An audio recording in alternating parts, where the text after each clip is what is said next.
अमरिंदर कुमार को जो बीपीएससी के पूर्व परीक्षा नियंत्रक रहे हैं, जिन पे पेपर लीक धांधली सेटिंग का आरोप लगते रहा है, जिनको पद से हटाने की मांग लाखों अभ्यर्थी करते रहे, उस अमरिंदर कुमार को इस 2024 में बिहार सरकार ने बीएसएससी बिहार कर्मचारी चयन आयोग का मेंबर बना दिया। अमरिंदर कुमार जैसे व्यक्ति को बीएसएससी ऑफिस में रहना ही लाखों करोड़ों युवाओं के भविष्य से खिलवाड़ है। आखिर बीएसएससी का कोई भी अस्थायी अध्यक्ष अभी तक नियुक्त किसी को क्यों नहीं किया गया है? अभी बीएसएससी का कोई भी अस्थायी अध्यक्ष नहीं है।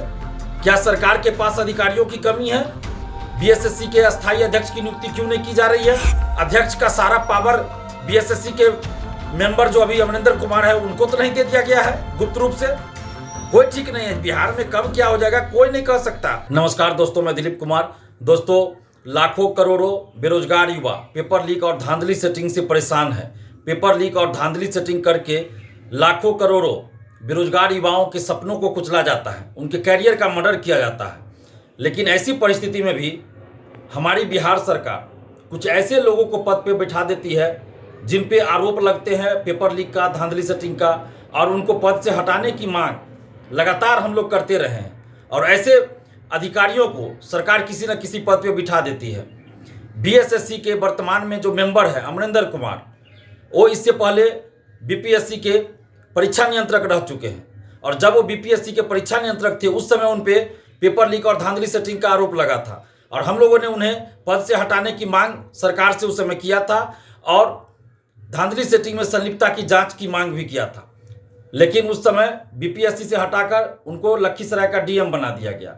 और एक साल के बाद ही अब इस साल 2024 में अमरिंदर कुमार को जो बीपीएससी के पूर्व परीक्षा नियंत्रक रहे हैं, जिन पे पेपर लीक धांधली सेटिंग का आरोप लगते रहा है, जिनको पद से हटाने की मांग लाखों अभ्यर्थी करते रहे, उस अमरिंदर कुमार को इस 2024 में बिहार सरकार ने बीएसएससी बिहार कर्मचारी चयन आयोग का मेंबर बना दिया। आखिर ऐसा क्यों किया गया? बीएसएससी से अभी 13,000 पदों के लिए बीएसएससी द्वितीय इंटर स्तरीय की बहाली प्रक्रियाधीन है। सीजीएल 4 की वैकेंसी आनी है, बीएसएससी सीजीएल 4 की वैकेंसी आगे आनी है। तो क्या इन सब चीज़ों को देखते हुए जानबूझकर अमरिंदर कुमार को बीएसएससी का मेंबर बनाया गया? क्यों बनाया गया बीएसएससी का मेंबर अमरिंदर कुमार को? सरकार को इसका जवाब देना चाहिए। आखिर बीएसएससी का कोई भी अस्थायी अध्यक्ष अभी तक नियुक्त किसी को क्यों नहीं किया गया है? अभी बीएसएससी का कोई भी अस्थायी अध्यक्ष नहीं है। क्या सरकार के पास अधिकारियों की कमी है? बीएसएससी के अस्थायी अध्यक्ष की नियुक्ति क्यों नहीं की जा रही है? एक जो सामान्य प्रशासन विभाग में सचिव है उनको अतिरिक्त प्रभार दे दिया गया है। बीएसएससी के अध्यक्ष का अतिरिक्त प्रभार दे दिया गया है। सामान्य प्रशासन विभाग में ऐसे ही बहुत सारा काम होता है, अधिकारियों के पास उनको फुर्सत नहीं होती है। ऐसी परिस्थिति में उनको अतिरिक्त प्रभार बीएसएससी के अध्यक्ष का देना कहीं से उचित है क्या? ऐसी परिस्थिति में वो बीएसएससी का कार्य कैसे देख पाएंगे? क्या बीएसएससी का सही से कार्य हो पाएगा? या जानबूझकर ऐसा किया गया है कि बीएसएससी का कोई अस्थायी अध्यक्ष नियुक्त न किया जाए और सामान्य प्रशासन विभाग के ही किसी अधिकारी को अतिरिक्त प्रभार दे दिया जाए अध्यक्ष का, और इधर बीएसएससी का मेंबर अमरिंदर कुमार को बना दिया गया? तो क्या जानबूझकर ऐसा खेल खेला गया कि अमरिंदर कुमार के हाथ में बीएसएससी का सारा कुछ दे दिया जाए इनडायरेक्टली? और हो सकता है, क्या पता, जैसे एसके सिंघल को गुप्त रूप से सिक्योरिटी एडवाइजर बना दिया गया बिजली विभाग में, हो सकता है अमरिंदर कुमार को कहीं गुप्त रूप से अध्यक्ष तो नहीं बना दिया गया, या फिर अध्यक्ष का सारा पावर बीएसएससी के मेंबर जो अभी अमरिंदर कुमार है उनको तो नहीं दे दिया गया है गुप्त रूप से? कोई ठीक नहीं है। बिहार में कब क्या हो जाएगा कोई नहीं कह सकता।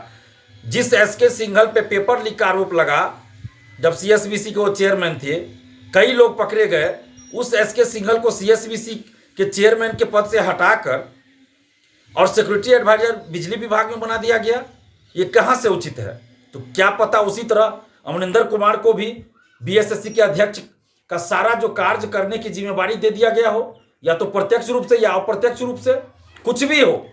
लेकिन एक ऐसे ऑफिसर, एक ऐसे अधिकारी जिन पे बीपीएससी में पेपर लीक और धांधली सेटिंग का आरोप लगा, जिनको हटाने की मांग लाखों अभ्यर्थी कर रहे थे, वैसे अधिकारी को बीएसएससी का मेंबर बनाना कहीं से उचित नहीं है।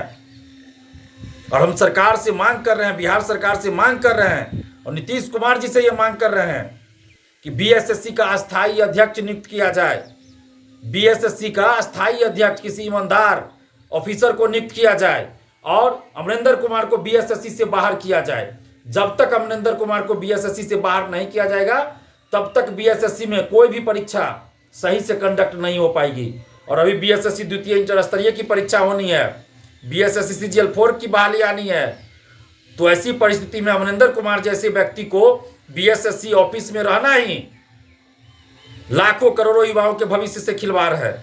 इसलिए मैं मांग कर रहा हूं कि अमरिंदर कुमार को बीएसएससी ऑफिस से बाहर किया जाए और बीएसएससी का अस्थायी अध्यक्ष कोई किसी ईमानदार अधिकारी को नियुक्त किया जाए और साथ ही बीएसएससी द्वितीय इंटर स्तरीय का संपूर्ण परीक्षा कैलेंडर जारी किया जाए। पीटी की परीक्षा कब होगी वो तिथि भी घोषित किया जाए और साथ ही संपूर्ण परीक्षा कैलेंडर जारी किया जाए, क्योंकि अक्टूबर नवंबर में वैकेंसी आई और अभी तक परीक्षा की तिथि घोषित नहीं की गई है। तो बीएसएससी द्वितीय इंटर स्तरीय पीटी परीक्षा की तिथि भी घोषित की जाए, संपूर्ण परीक्षा कैलेंडर जारी किया जाए और साथ ही हम नीतीश कुमार जी से ये मांग कर रहे हैं कि बीएसएससी के मेंबर अमरिंदर कुमार को बीएसएससी से बाहर किया जाए और किसी ईमानदार अधिकारी को बीएसएससी का अस्थायी अध्यक्ष नियुक्त किया जाए। और जब तक ऐसा नहीं होगा तब तक बिहार के लाखों करोड़ों युवाओं के साथ अन्याय होता रहेगा और आगे कोई भी परीक्षा बीएसएससी में होगी तो उसमें धांधली सेटिंग होती रहेगी।